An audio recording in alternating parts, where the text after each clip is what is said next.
নমস্কার বন্ধুরা, আজকের এই পর্বে স্বামী বিবেকানন্দের আরও একটি ঘটনা নিয়ে উপস্থিত হচ্ছি। এর আগের ভিডিওতেই আমি উল্লেখ করেছিলাম স্বামী বিবেকানন্দ ছোট্টবেলা থেকেই জ্ঞান পিপাসু ছিলেন। নতুন কিছু জানা বা শেখার তার মধ্যে প্রখর আগ্রহ দেখা যায়,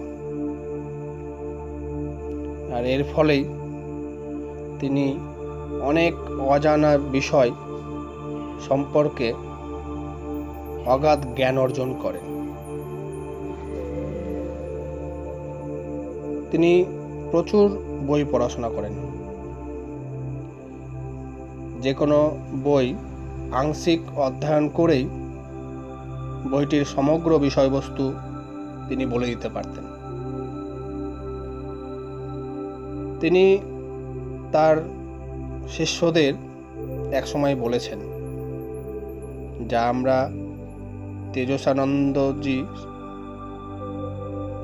short life of Swami Vivekananda পুস্তকে দেখতে পাই। সেখানে তিনি বলেছেন, it so happened that I could understand an author without reading his book line by line.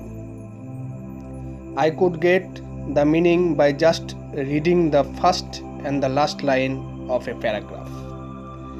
As this power developed, I found it necessary to read even the paragraph.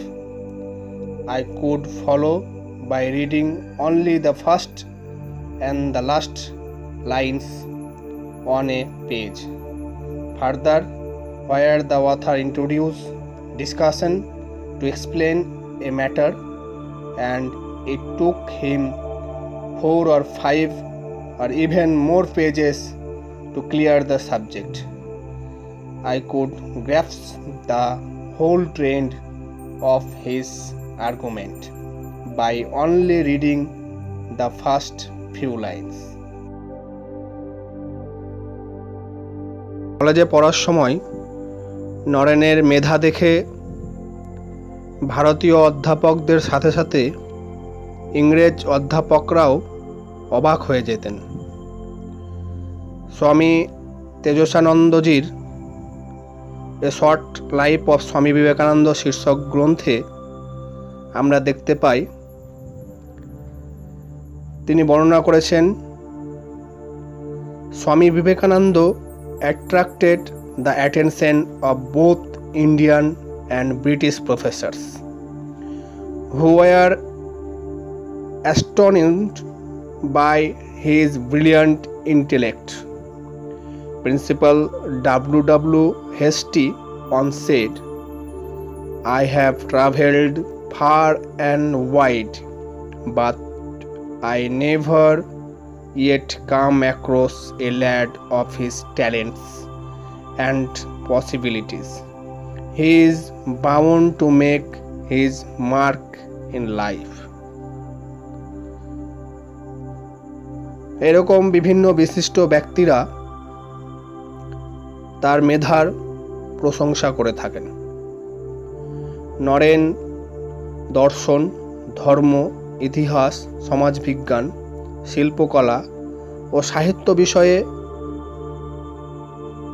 প্রখর জ্ঞান অর্জন করে থাকেন।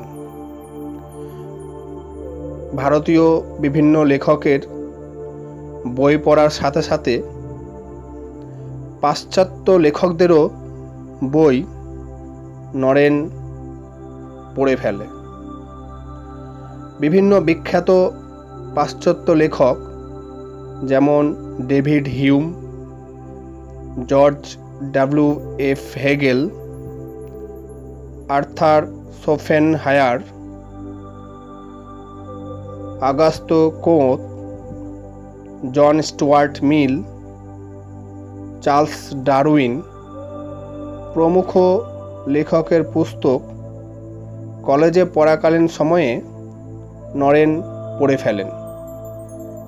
শুধুমাত্র পড়াই নয়, সাথে সাথে সমস্ত পুস্তক পাঠ করে তার মূল্যায়নও করত। একবার তো তিনি দার্শনিক হার্বার্ট স্পেন্সারের মতবাদের সমালোচনা করে তাকে চিঠি দিয়েছিলেন এবং স্পেন্সার তার উপরে নরেন্দ্রনাথের যথেষ্ট প্রশংসা করে লিখেছেন যে বইয়ের পরবর্তী সংস্করণে তিনি সেই সমালোচনা অনুযায়ী কিছু তথ্য পরিবেশন করবেন। এছাড়াও বেদ, উপনিষদ, ভগবদ্গীতা, রামায়ণ, মহাভারত, পুরাণ প্রভৃতি হিন্দু ধর্মগ্রন্থ পাঠেও তার অগাধ আগ্রহ ছিল। তিনি হিন্দুস্তানি শাস্ত্রীয় সঙ্গীতে তালিম নিতেন এবং নিয়মিত অনুশীলনও করতেন। জেনারেল অ্যাসেম্বলিজ ইনস্টিটিউশনে পড়ার সময় নরেন্দ্রনাথ পাশ্চাত্য যুক্তিবিদ্যা, পাশ্চাত্য দর্শন, ইউরোপীয় ইতিহাস অধ্যয়ন করে ফেলেন। পাশ্চাত্যের জড়বিজ্ঞান ও দার্শনিক যুক্তি সম্পর্কে গভীরভাবে পরিচিত ছিলেন তিনি। বাঁধাধরা চিন্তাভাবনা, প্রচলিত আধ্যাত্মবাদ ও উপাসনা পদ্ধতি তাকে তৃপ্তি দিতে পারেনি। তিনি সর্বদা সত্যের তথা ঈশ্বরের অনুসন্ধান করতেন। ছোটবেলা থেকেই তার মনে যেন একটাই প্রশ্ন বারে বারে নাড়া দিত, সত্যিই কি ঈশ্বর আছেন? ঈশ্বর কি মানুষের সহযোগিতায় থাকেন? নরেন সর্বদা ঈশ্বরের সন্ধান করত। কোনো নামি দামি পণ্ডিত ব্যক্তিকে সামনে পেলেই তার প্রথম প্রশ্ন, আপনি কি ঈশ্বর দর্শন করেছেন? কিন্তু কারোর কাছে নরেন সঠিক উত্তর পায় না। সে সময় ব্রহ্ম সমাজ ভারতবর্ষে তথা বাংলায় গভীরভাবে প্রভাব বিস্তার করেছিল। তার দ্বারা প্রভাবিত হয়ে নরেন ব্রহ্ম সমাজে যোগদান করেন। একদিন ব্রহ্ম সমাজের বিখ্যাত নেতা দেবেন্দ্রনাথ ঠাকুরকে জিজ্ঞাসা করে বললেন, মহাশয়, আপনি কি ঈশ্বর দর্শন করেছেন? কিন্তু নরেন তার কাছ থেকেও কোনো সঠিক উত্তর পেল না। এই প্রশ্নের খোঁজে নরেন কোথায় না যায়নি। বিভিন্ন পণ্ডিত ব্যক্তি, লেখক, দার্শনিক যাকেই সামনে পেত তার একটাই প্রশ্ন, আপনি কি ঈশ্বর দেখেছেন? আপনি কি ঈশ্বরের সাথে কথা বলেছেন? এই প্রশ্নের উত্তরে কেউ সঠিক যুক্তিসঙ্গত তর্ক তার সামনে তুলে ধরতে পারেনি। কিন্তু জেনারেল অ্যাসেম্বলিজ ইনস্টিটিউশনে পড়ার সময় অধ্যাপক উইলিয়াম হেস্টির কাছে নরেন ঠাকুর রামকৃষ্ণের কথা শোনে।